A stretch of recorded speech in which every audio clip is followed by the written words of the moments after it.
Hello, welcome and thanks for choosing this video course. In this video, I'll be talking about facing sales objections. Selling doesn't come naturally to most of us, but that doesn't mean you can't do it effectively. Often the answer to understanding what is preventing your potential client from making a decision in your favor. Once you know why he or she is uncertain, you can reply directly to that specific objection. The common sales objections that people faced from their clients, such as giving excuses on your prices being too high, I need to discuss this with my spouse, is there a guarantee, or I want to think about it first. All the objections can be categorized into these four kinds of objections. How to know the above objection should fall under which category? You need to probe deeper into the true core of their objection. Lack of need. If the prospect looks right, fits within your targeting criteria, but they don't see the value in what you have to offer. Lack of urgency. You build the relationship, develop trust, the client knows you can help, and money is not an issue. However, the prospect can't move the project forward. They have a full plate and are waiting for the right time. Lack of trust. Trust comes down to whether or not the prospect believes you can do what you say you can do. Lack of money. You need to recognize if this is a genuine objection. An obstacle can be overcome, a genuine objection can't. When it comes to common mistakes, you are the type of person who quickly deals with sales objections, providing answers immediately, trying to overcome them as quickly as possible, and move towards the close, right? If so, you're probably not taking the time to fully understand the objection and what's behind it by asking clarifying questions. Dealing with the issue thoroughly enough and to the level of satisfaction the prospect desires. Presenting a compelling enough argument to overcome the objection and ultimately win the business. There will always be a point of time where you put so much effort into your presentation that all of a sudden your prospect raises an objection due to the fact that he or she isn't convinced of it. How did you go from hero to zero so quickly? What was so wrong with the way you handled that objection? This is where you should try and apply the APAC model. It's a simple little acronym which is worth remembering for the next time you're handling an objection. Step 1. Acknowledgement. You may initially think that this objection isn't anything worth writing home about, but the worst thing to do is to just dismiss it. Start off by recognizing that it is an issue and open the floor to discuss it. Second step, probing. Before jumping in, you need to spend some time making sure that you've got the full picture. Is there a particular reason that your prospect has raised this issue? Have they had a bad experience in the past, and is it actually relevant to what you're offering? Step 3. Answering. Now that you've probably gotten to grips with the situation, you can respond to it. Make sure to fully address any concerns the prospect might have, which you should know all about thanks to your intense probing session. Last step, closing. Finally, you need to confirm that the issue has been dealt with and close it. Remember, with the issue closed, you're also one step closer to closing the sale. When it comes to dealing with being objected for your price being too high, there are several mistakes people tend to respond with. First common mistake. Prospect, well, the price is too high. Salesperson, so how much can you afford? This is when most salespeople tend to jump into giving discounts. Second common mistake. Prospect. The price is too high. Salesperson. Let me explain to you again how much value you will get from this program.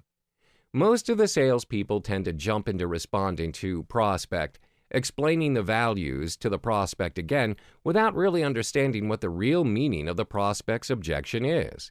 Now, if you apply the use of the APAC model in handling sales objections more effectively, this is how things should go. Step 1. Acknowledge. I understand sometimes money can be a concern for some people. Step 2. Probe. If you don't mind, can you share with me why you feel the price is too high for you?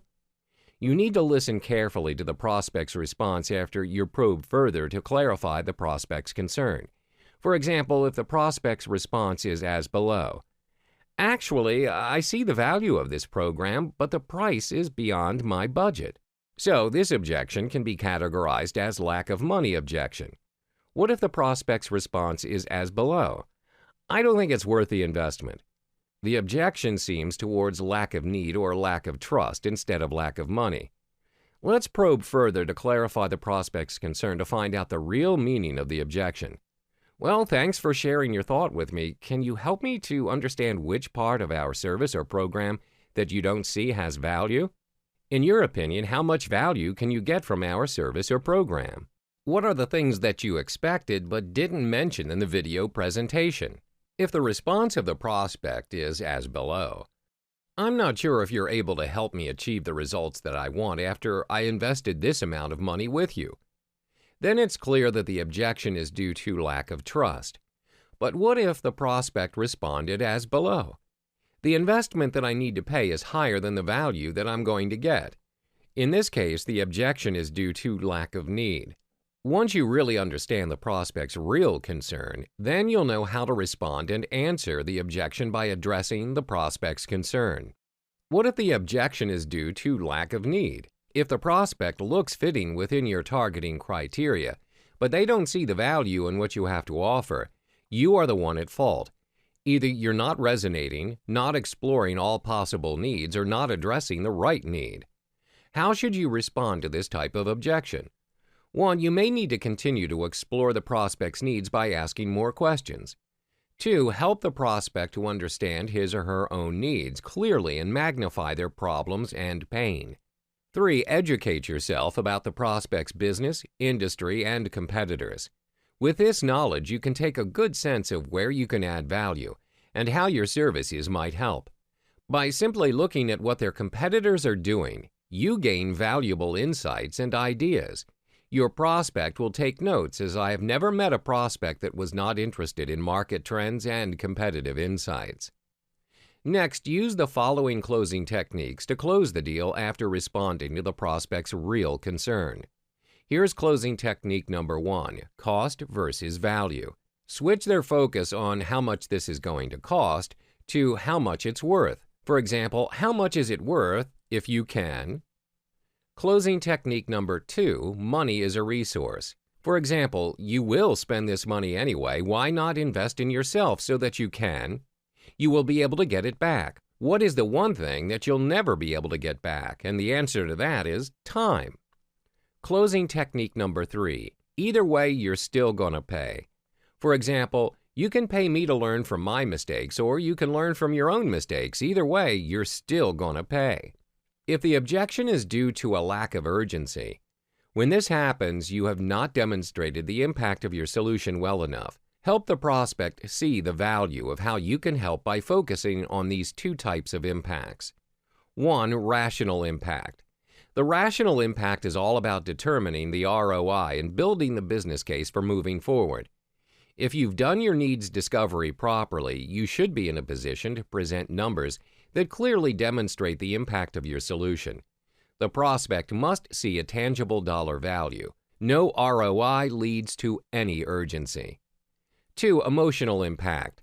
People buy with their hearts and justify with their heads. The emotional impact of a solution is just as important as the numbers. To uncover the emotional drivers, focus on those things the prospect wants to achieve. We call these aspirations.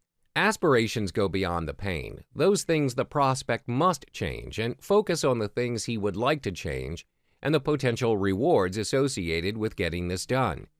Paint this inspirational picture by focusing on these key questions. If you were able to work on this and get this done, what would happen to your goals? If you delay, what consequences might you face? Use the closing technique number 4, if not now, when, to resolve the objection due to a lack of urgency. Take, for instance, I know you're here to want to change your life and grow your business. What would be the benefits to you if you take action now? If not now, then when? Your competitor's business will continue to grow every day. Assuming the sales and setting conditions.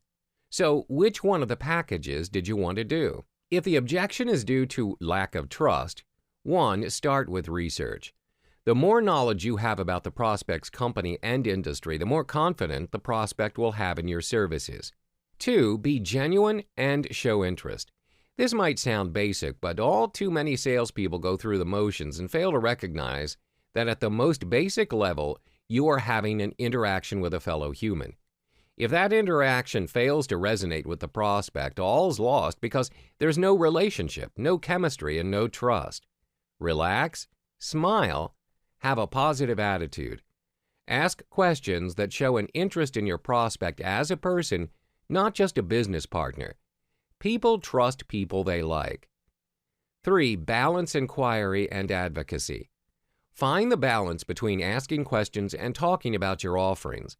One of the best ways to advocate is by telling stories. Sharing relevant stories and examples also shows how you've helped other businesses and is the best way to build credibility. Stories are an endearing and tangible way to demonstrate the intangible. Just make sure to articulate outcomes and results.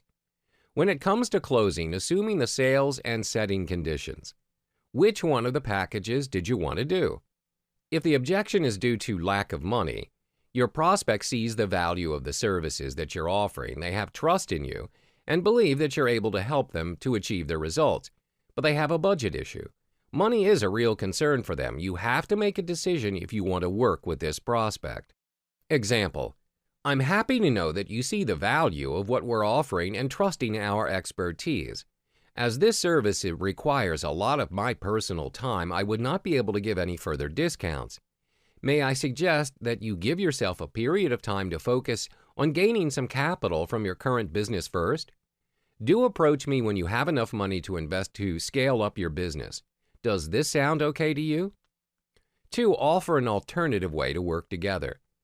If you think this potential prospect is your dream client, but their budget is just slightly below your fee, you can offer an alternative way, such as an installment plan, or offer a lower range of services. When it comes to closing, you should state, well, thanks for exploring the working opportunity with us. I hope we're able to work together soon. When it comes to dealing with objections, such as, I need to talk to my spouse, this is how the dialogue potentially could play out. That makes a lot of sense. Do you think he or she will have some questions about what we've covered today? What type of questions do you think that your spouse will ask? He'll probably ask about the price. Well, that's an easy one to answer. Do you think he'll ask about the technical side or the mechanism issue? Prospect: I don't think so, probably not. He or she is more concerned about price. You: what do you think he or she will say about the price? The prospect then says, it's too high. Then you say, I bet that's exactly what he or she will say. What do you say about the price? This is the test that determines if you're dealing with a smokescreen or an objection. If it's a smokescreen response, the prospect will say, I think the price is a little high. You have just discovered that the spouse is probably not the issue. It's the prospect's perception of your value and price. What you need to do now is continue in addressing the objection. Refer to overcoming the objection of lack of need. If it is a genuine objection, the prospect would probably say, I think it's perfectly fine. Then you're dealing with a genuine objection. You've got 2 choices here. 1, get the husband involved over the phone. 2, set up an appointment to come back and visit with them both together. You will have to make the best call here. I understand that whether you are on a big sales lead or a low service call opportunity, it can weigh heavily into the right decision. Let's take a look at how to set a new appointment with the spouse. You say, well, let's make sure your spouse gets the full picture because I reviewed a lot of information today and I understand that it's a lot to consider. I can come back this afternoon and review these options with the both of you at the same time. Will that be okay? Will you take a look at your calendar? Okay, 6 works for me. Would that work for both of you? When it comes to dealing with the objection from, is there a guarantee, you can qualify the prospect and educate them. Take, for instance, for this dialogue. You say, John, whenever I ask someone for a guarantee, it usually means of these few things. 1, I doubt about the capability of the service provider. 2, I doubt about myself. 3, I'd like to try it out, but in my subconscious mind, I foresee the outcome is not going to be positive. Be honest with me, which one of those things is in your mind right now? The prospect says nothing. Then you say, John, do you agree that in order for you to succeed in your business, you've got to burn all the bridges behind you so that you will do whatever it takes to make sure you achieve your goals? If there is a money-back guarantee promise, I can assure you that you won't be able to make it because in your subconscious mind, you have already installed a programming to tell yourself that it's okay if you cannot make it, as you will get your money back. You know this isn't going to work. If you still want the money back guarantee promise, I'll advise you right now it's best to keep your money and don't start this program, as it'll be a waste of time for both of us. So, John, please tell me, what do you think? Shall we proceed further to work together to get the desired results? Last but not least, let's take a look at the last objection on, I want to think about it. When directing the prospect, you say, John, whenever I tell someone I need to think about it, it usually means one of three things. 1, I'm not going to do the deal for whatever reason, and I just want to get off the phone. 2, I like the idea, but I'm going to have to find the money or talk to my partner, or something else is holding me back. 3, I really like the idea, and I just have to move something around before I say yes. Be honest with me, which one of those things is it for you right now? Qualifying the prospect. You say, perfectly fine, just to be sure, do you understand how this would work in your environment, right? Are you confident that if you moved forward with it, you would get positive results? If you decided to give this a try, is the budget there to move forward with it? Then just to clarify my thinking, what factors will you be considering in thinking about this? Getting the prospect's commitment. You say, no problem, John. When should I call you back on this? When can I expect a call from you on this? And what is going to happen between then and now that will convince you to move forward with this? Besides the common sales objections that you need to deal with, there are also other aspects that you need to avoid when handling objections. Don't knock the competition. That takes the focus off of you and your company, and you never want to do that. Don't tell the customer that they're wrong. Don't tell the customer you don't understand. Don't argue with the customer. Don't lie to a customer. Long-term relationships are built on trust and honesty. It's far better to say, I don't know, but I'll find out and get right back to you. Don't be defensive. That is not a positive approach to an objection. Don't lose your cool with the customer. And finally, don't let an objection go by without an answer.